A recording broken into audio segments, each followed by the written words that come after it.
Hello, and thank you for tuning in to Life, Love, Marriage, Divorce Conversations. I'm your host, Monique Davis Dotson, with Tina Jones, Brie Henderson, and Kim Porcher.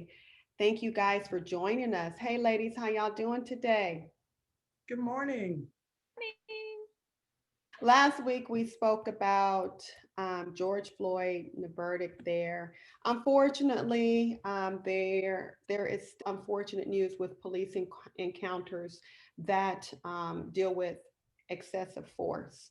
The news is out on Isaiah Brown, 32-year-old black man who was walking down the street. There was um, a call into dispatch. The police thought that he had a gun and he had a phone in his hand and he shot him several times. He is in ICU right now. There's more, investigation going on regarding this. In in addition to the Andrew Brown, the 42-year-old black man who was shot and killed in North Carolina by deputies. Um, Micaiah Bryant, the 16-year-old who was also shot and killed. I think she did have a knife in her hand, allegedly. And well, some video is showing that she did, but on here we're going to say allegedly until everything is has been thoroughly investigated. She was shot and killed, and it's just so unfortunate. And I am praying that there will be a reckoning with how police encounter with folks, so that excessive force will not result. You talk about basic traffic stops, where guns and tasers and all of these things are pulled on people who are of color more so than not.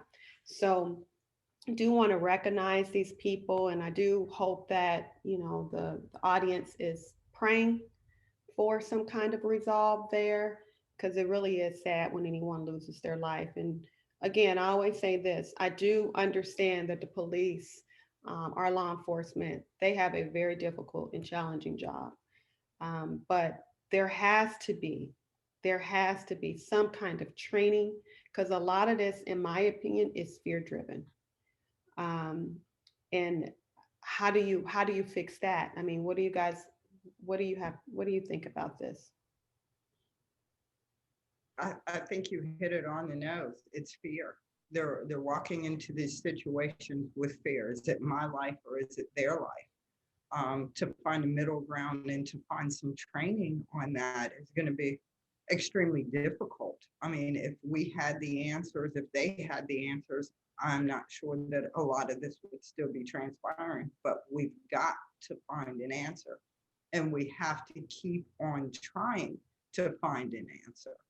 The one prosecution um, is not enough.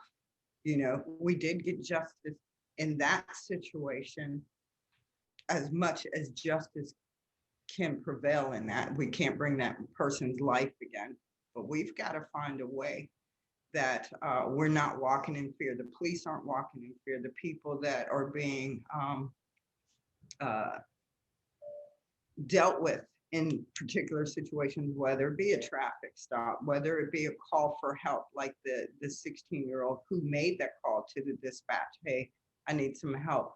Um, I just don't know how we can deal with that fear. Yeah, I Aren't agree with you.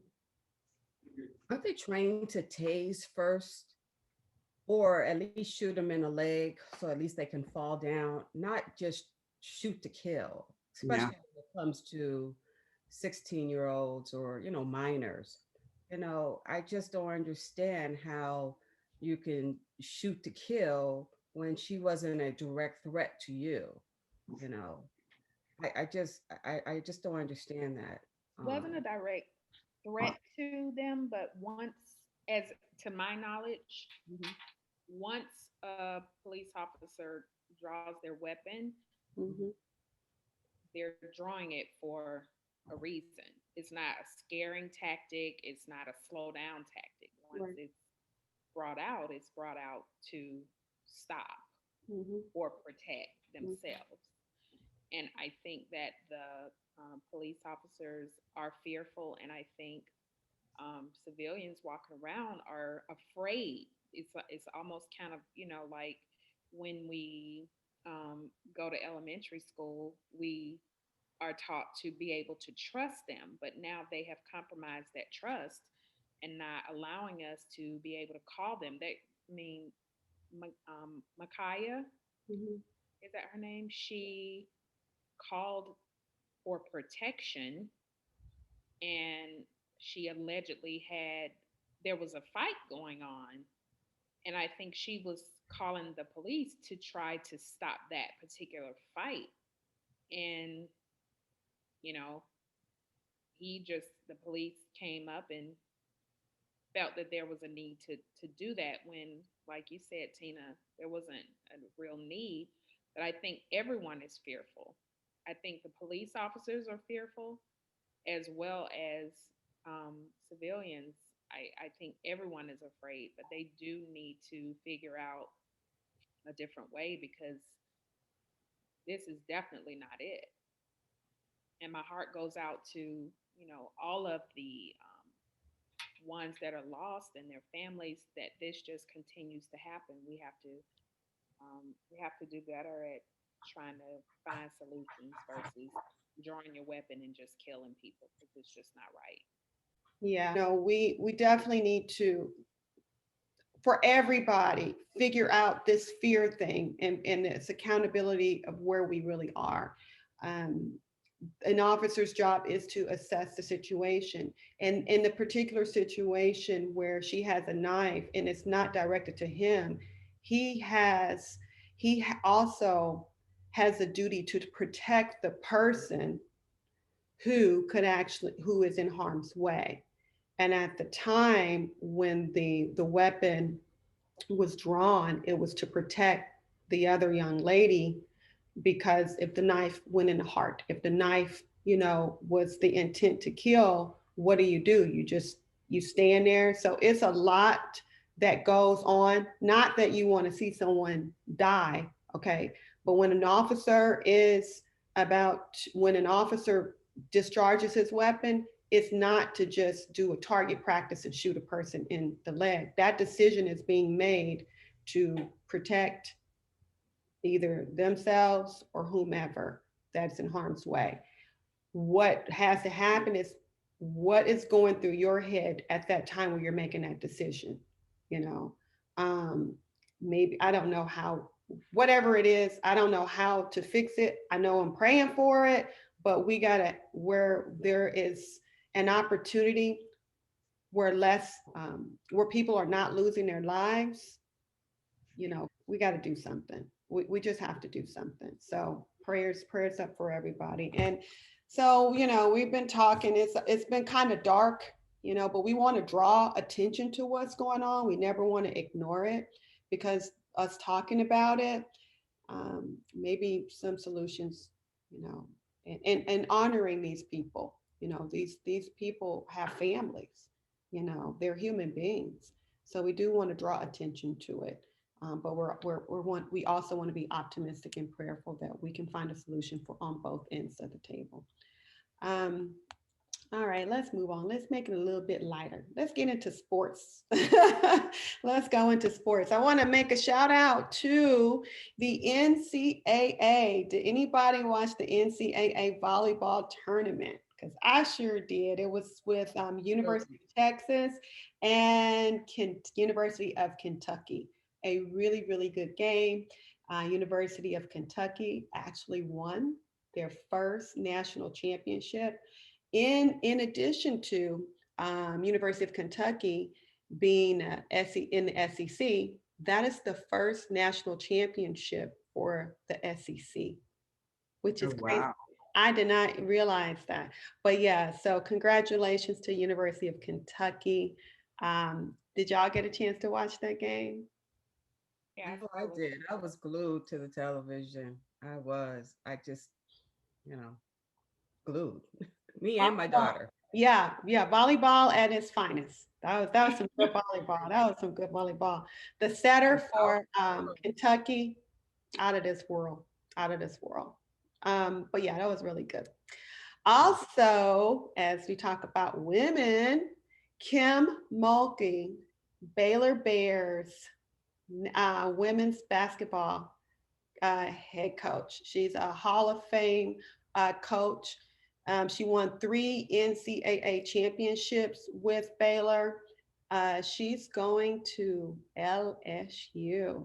That hit yesterday. The buzz was like, oh, what is going on? What is what is going on? I mean, she was one of the first women to be inducted into the Hall of Fame to win a national championship as a player, as an assistant coach and a head coach. I mean, she's the truth. She's pretty good. I was just so surprised. Did y'all hear about that one? Oh yeah. Yep. Yeah. So good luck. Congratulations to her. Yeah, go Tigers. Go Tigers. All right, ladies. So this week, starting on Thursday, is what we know best, NFL. The NFL draft is Thursday. It begins on Thursday. What you got? Who you have for? Always so excited. I love it. I love it. I'm always excited about football because it's like, okay, the draft is here. Do, do, do, do, do. We're getting closer to the season.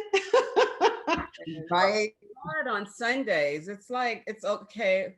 Where's my football? So, I find myself watching Hallmark and Lifetime because there's no football. I'm like, this is crazy. We need football year round. Oh, wait a minute. I have to go back to the NFL Network and just watch old games. Yeah. Or I'll record Robert's games and I'll go back and watch his games when he was at Virginia Tech. I just, because it's like, oh my gosh, I just miss it. Yeah. Have my gear on. That football mama mentality. If I'm not doing anything else, I'm ready for it. I'm excited about Justin Fields. Yes. Justin is quarterback for Ohio, and he is an outstanding quarterback. He went to Georgia and transferred. So he is, I think, number 8. And I know he's going to be one of the, the top picks. So I'm very excited about him.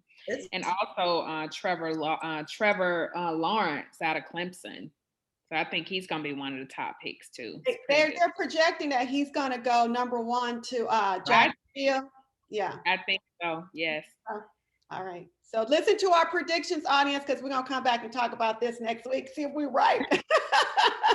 I want Justin to be in Atlanta because he's from Atlanta, but I know Carolina has some interest in him, but we'll see. I'd love for Justin to play in Atlanta. That would be great. That would be awesome. I mean, because Atlanta is number 4. I believe they're number 4 in the draft to pick.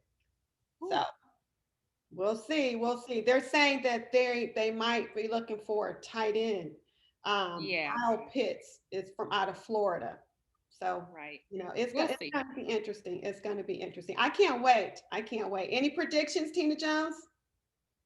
Let's see. We have Zach Wilson out of BYU. I think he's in the top 5, right? Yes, he is. So yeah, so it's just going to be interesting. The whole NFL. I know. It's a lot of quarterbacks. It's more offensive driven, I think, this year. Yeah. A lot of quarterbacks. Yeah. So it's gonna be nice. We can't wait. Look at me like a little kid like this, and I'm sitting here like going back and forth. I can't wait. Done with Lifetime and Hallmark. Come on, I need some football. Exactly. Mm-hmm. Brie, anybody that you're looking at that you think?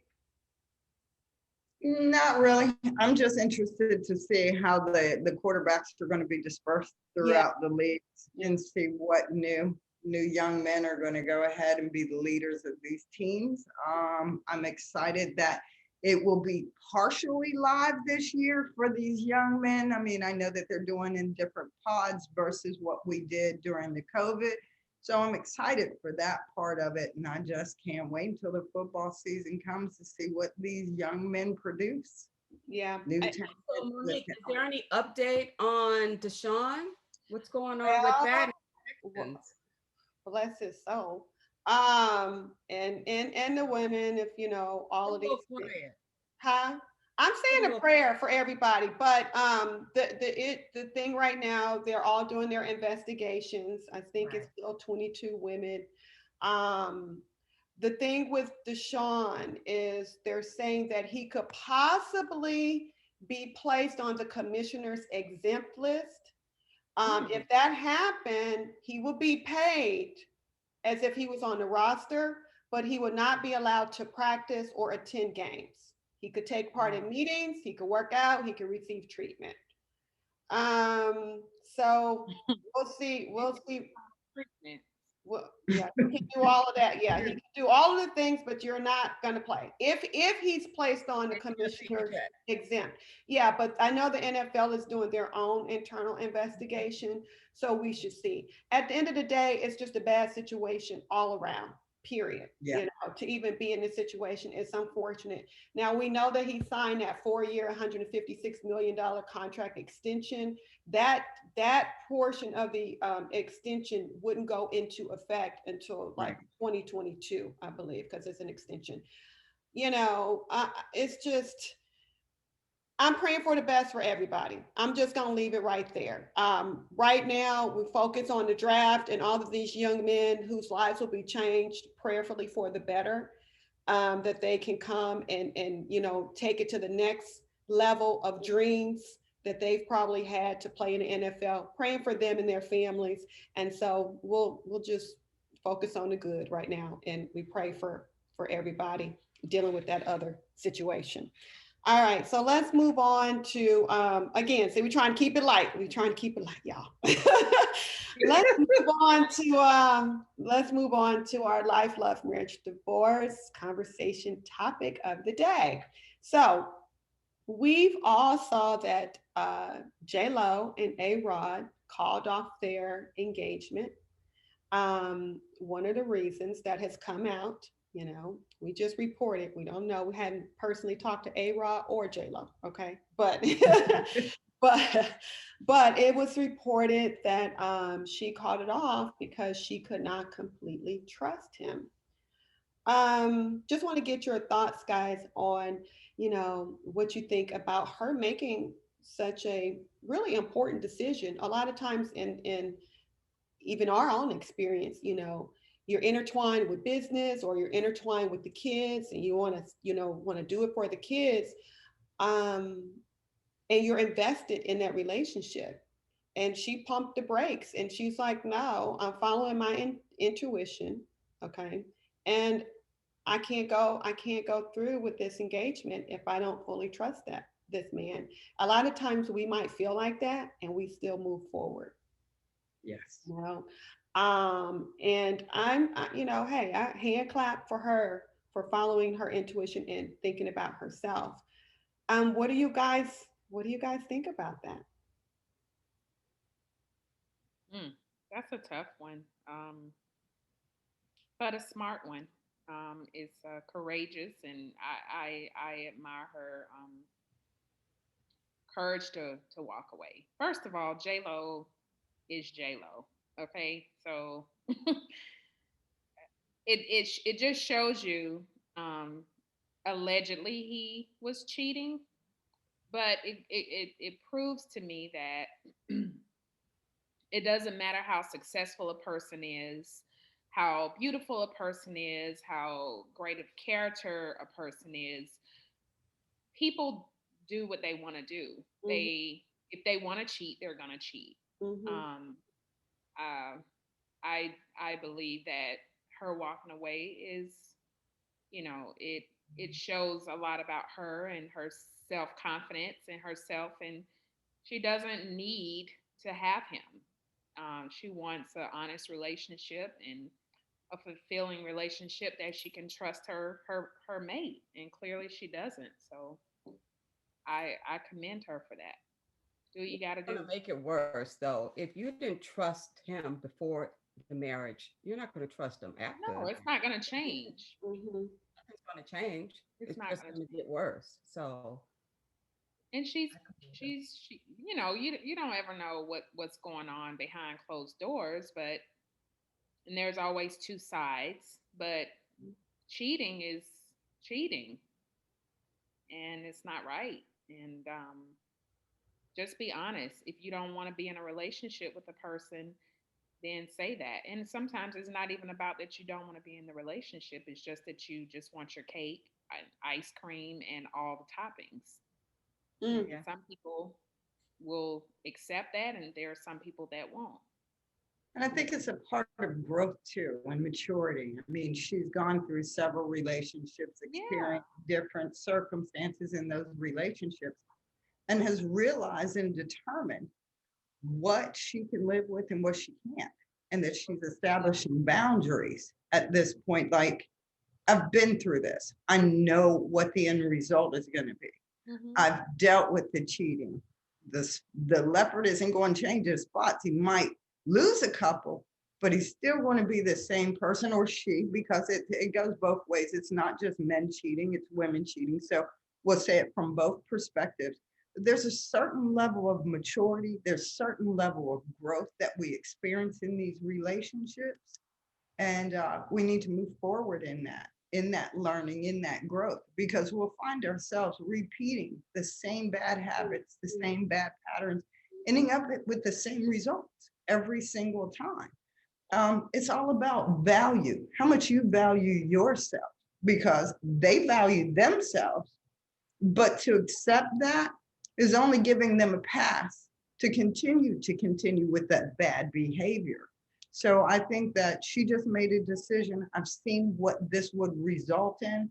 If I can't trust you, I can't sleep at night. I can't be busy worried about my partner, where he is, what he's doing, who he's doing.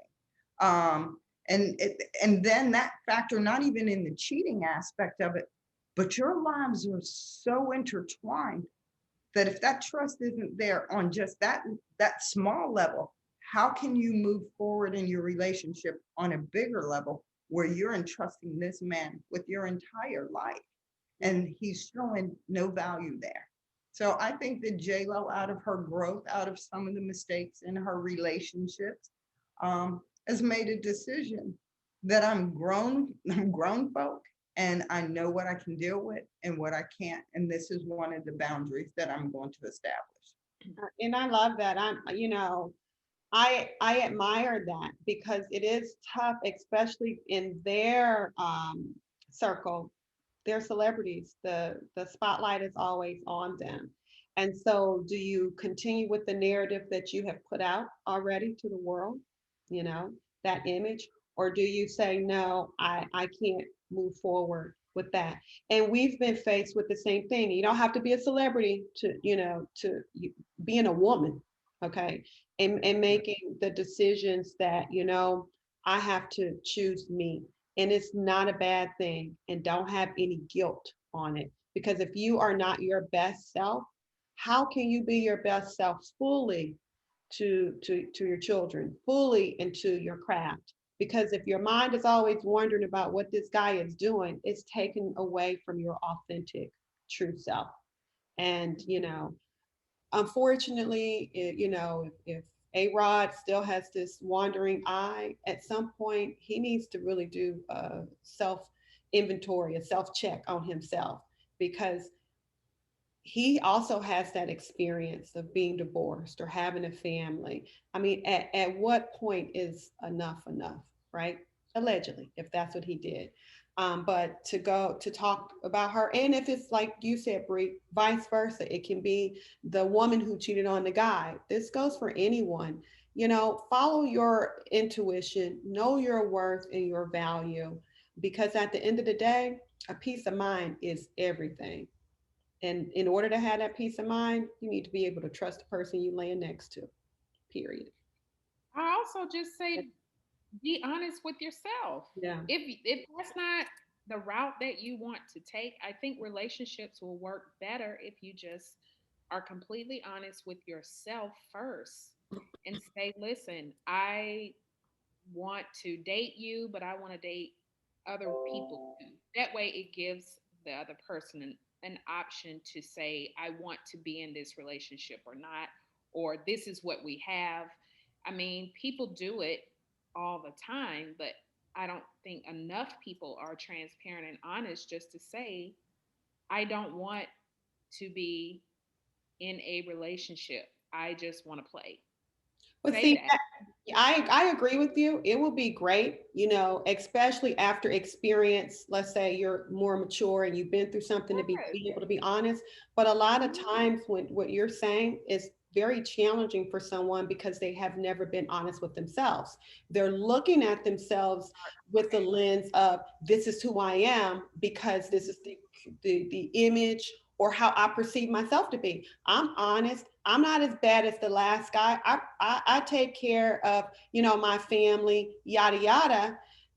But they're not looking at, but I cheat, or I can't be honest. So it is easier said than done, but I'm with you. Honesty and a full authentic self will help anybody in a relationship. So for her, for her to say, we are better off friends, that was the Right. most authentic thing that she could say, and not have any bitterness because it was reported over the weekend that they were seen out at a restaurant together in California having dinner. And that's the mature way to go about it. Like once you kind of heal your heart, or like you said, the truth of where you are, you can move forward. You can move forward. And Forward. that's the They best are. thing that she can do. Go ahead, T. I said, well, they have to move forward because they are business partners. They Yeah. have so much together. So you got to move forward, Yeah. Hey, stuff didn't work out between the two of us, but we need to have this meeting. We got to get this together. So Amen. Move on, keep it moving, be friends, be mature about it. There are children involved that they both love. right. And that's the best thing that you can do as an individual. Look at our relationships with our exes. At some point you find your common ground. Looks like that's what she decided to do. We're friends. We can move forward, right? So we encourage you guys to, if you're going through a challenge in your relationship, maybe take some pointers from that. Do what's best for you, but don't be bitter about it. Just be honest about it and move on. It's sometimes easier said than done, but it's so very necessary for your overall health and your peace of mind. So we're gonna leave it right there. Like I said, we were gonna keep it light today, y'all. We're gonna keep it light, but we will be back next week with more wonderful life, love, marriage, divorce conversation topics. We do appreciate you for watching the show, and we're going to end with the message of the day, which is, I can do all things through Christ who strengthens me. Philippians 4:13. So I want you guys to start your day by reciting that scripture and continue to say it whenever you feel overwhelmed, frustrated, or feel like giving up. Right? God gave you his greatest gift, his son Jesus. And because of his strength to overcome death on the cross, it is exactly why you can accomplish and overcome anything past or present. You have the strength, spirit, and power of Christ within you, which allows you to do all things in his name. Therefore, confidently and boldly say, I can do all things through Christ who strengthens me, simply because you can. Blessings and love, and we'll see you guys next week. God bless. Amen. Amen. Amen. Love you Amen. guys.